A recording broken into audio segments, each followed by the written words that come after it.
China's 19th Party Congress just concluded. If you don't read the tea leaves of China's opaque political process, you may be asking yourself, so what? Put simply, the Party Congress is when the Chinese Communist Party selects its top leadership and announces major new policy initiatives.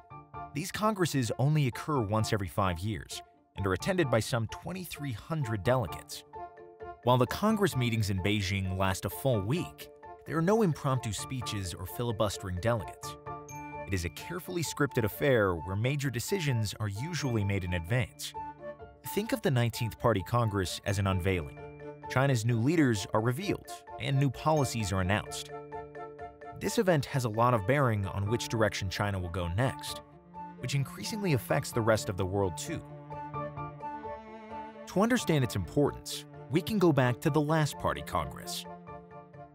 5 years ago, public graft and bribery were seen as the greatest threat to the cohesion of the party.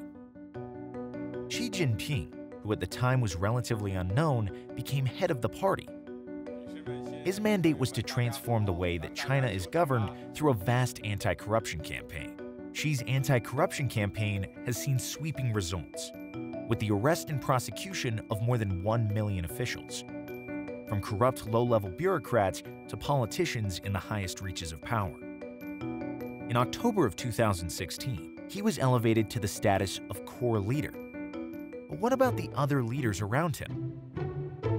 The closest advisors to the President of China make up what's called the Politburo Standing Committee, which contains between 5 and 9 members, including the President himself.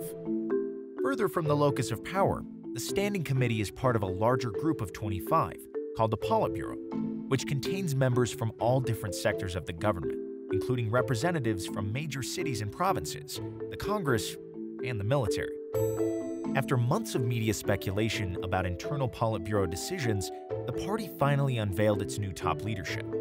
Almost 2/3 of the Politburo's 25 members have been replaced, and 5 existing Politburo members were promoted to the Standing Committee. The only Standing Committee member to remain is Xi Jinping's second-in-command, Premier Li Keqiang. The new Standing Committee members are Li Jianshu, one of Xi's most trusted allies; Wang Yang, China's top trade negotiator and an economic reformist; Wang Huning, a former law professor who writes party slogans and speeches; Zhao Leji, the new anti-corruption chief; and Han Zheng, who has spent most of his political career in the city of Shanghai. In Xi's opening speech, he focused on addressing imbalanced development. Xi's plan calls for a drive to eradicate poverty and close the increasing wealth gap that has arisen from China's rapid development.